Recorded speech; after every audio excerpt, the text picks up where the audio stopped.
जब से मीसा की होने वाले ससुराल से फ़ोन आया है, तब से मीसा जी की हृदय गति बढ़ चुकी है।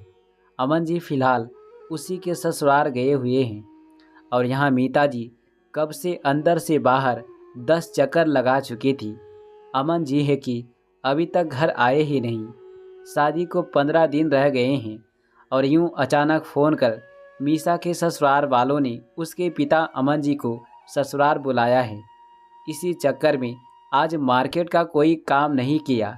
जैसे ही अमन जी की गाड़ी आकर गेट पर रुकी, मीता जी फटाफट दौड़ती हुई उनके पास गई।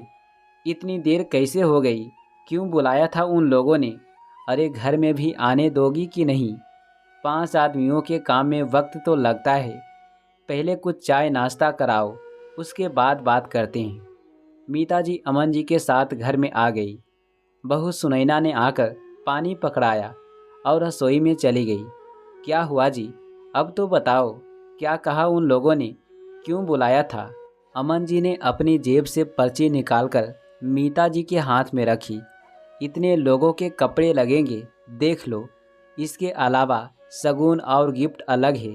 पर्ची खोलकर देखने पर मीता जी के चेहरे की हवाइयाँ उड़ गई। कुछ देर खामोश रहकर फिर बोली, अरे उन लोगों ने तो सिर्फ कन्या और कलश मांगा था ना। हाँ तो अभी भी वो लोग यही कह रहे थे कि उन्हें कन्या और कलश ही चाहिए, लेकिन ये तो रिवाज का है, देना ही पड़ेगा ना। आखिर वो भी तो दूसरों से ले कर के बैठे हैं। अरे पर रिवाज के नाम पर तो बहुत कुछ मांग लिया उन लोगों ने, और जितने लोगों के उन्होंने कपड़े और गिफ्ट मांगे हैं, इतना बड़ा परिवार तो हमें दिखा भी नहीं उसका सगाई के समय। आपने कहा नहीं? कैसी बातें कर रही हो तुम? वैसे भी वो कोई दहेज तो मांग नहीं रहे हैं, खुद लेकर बैठे हैं तो दूसरों को देना भी पड़ेगा। सिर्फ कपड़े शगुन और गिफ्ट तो मांग रहे हैं, दे देंगे। शुरुआत में ही क्यों बेटी के लिए कुआं खोदना? बाद में फालतू बच्ची को सुनाते रहेंगे, कहाँ से इतना बंदोबस्त करेंगे? पहले स्थितियाँ कुछ और थी, अब स्थितियाँ कुछ और है। पहले आप लोगों का बिजनेस अच्छा चलता था, पर अब बिजनेस की हालात ख़राब है।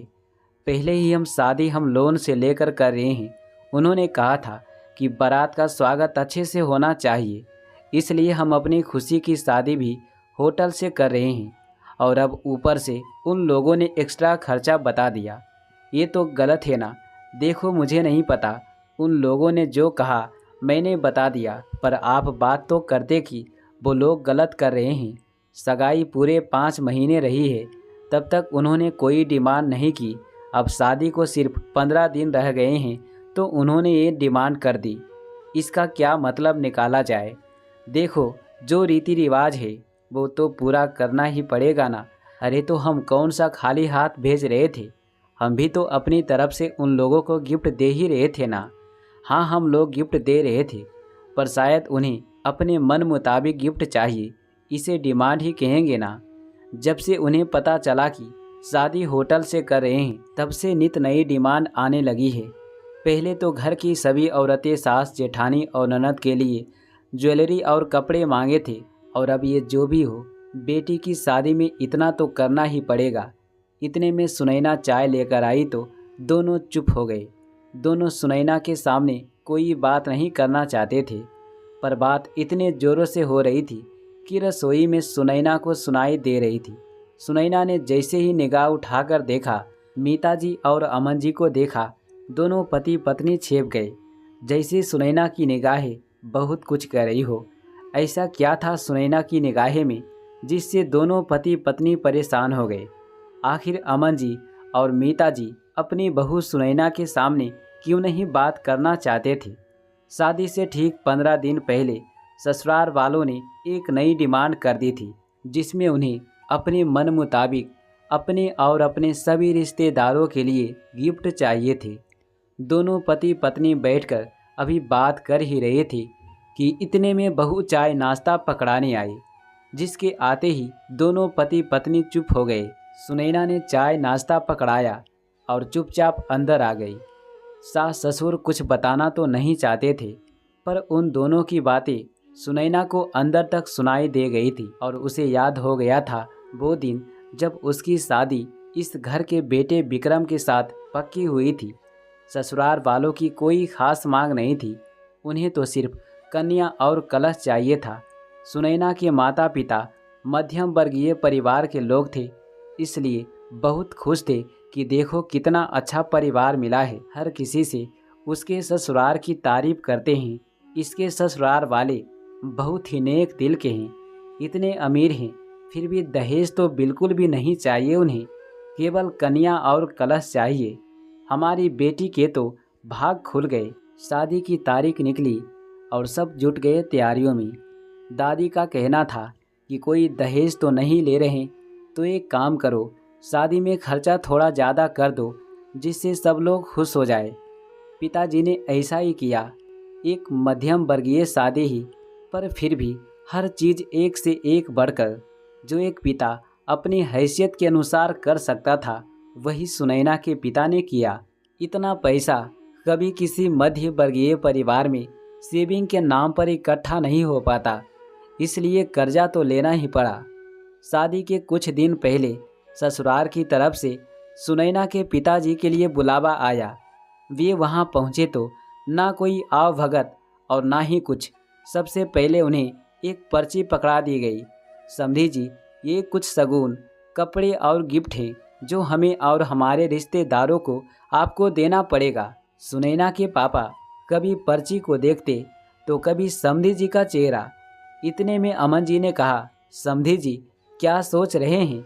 देखिए, हम आपसे कोई दहेज तो ले नहीं रहे, लेकिन हम भी तो दूसरों से लेकर बैठे हैं, तो देना भी तो पड़ेगा ना। आप भी समझदार हैं। पापा कुछ कह ना पाए।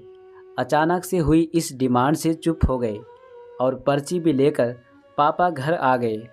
जब माँ ने पर्ची खोलकर देखी तो 60 लोगों के कपड़े मांगे गए थे। उन सब पर 1100 शगुन और गिफ्ट के तौर पर सभी के लिए चांदी के सिक्के।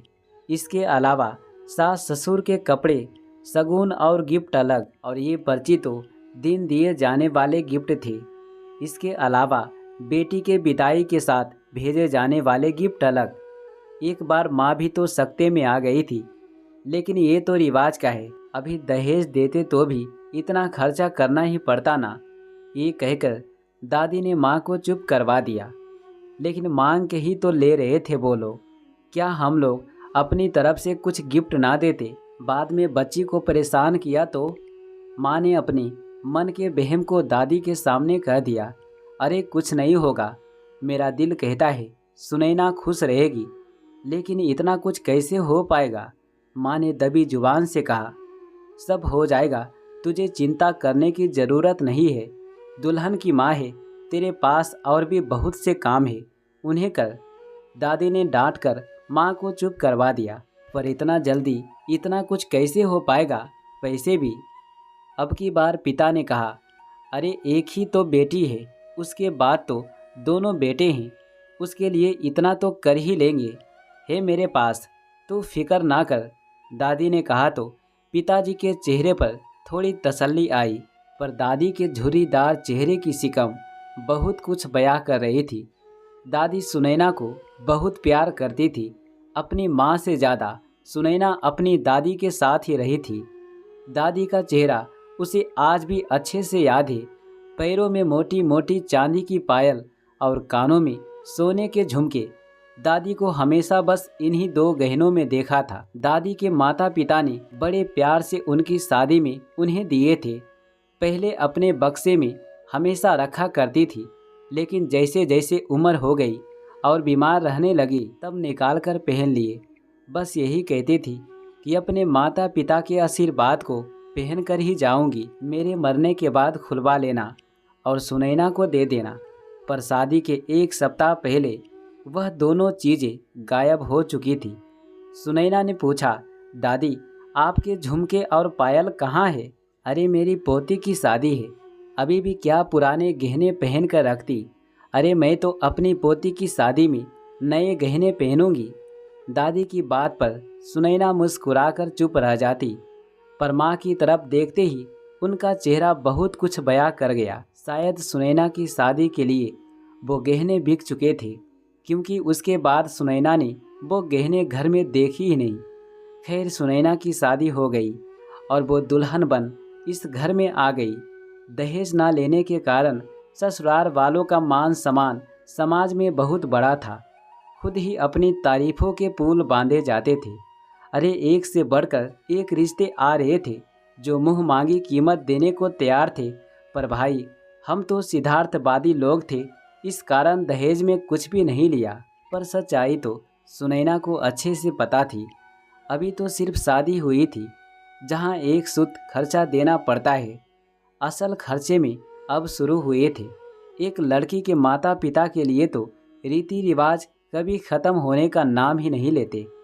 आज ये त्यौहार तो कल वो त्यौहार, आज घर में ये उत्सव है तो कल वो। नाम सिर्फ कन्या और कलश का होता, लेकिन जितना निकलवा सकते हैं निकाल ही लेते हैं।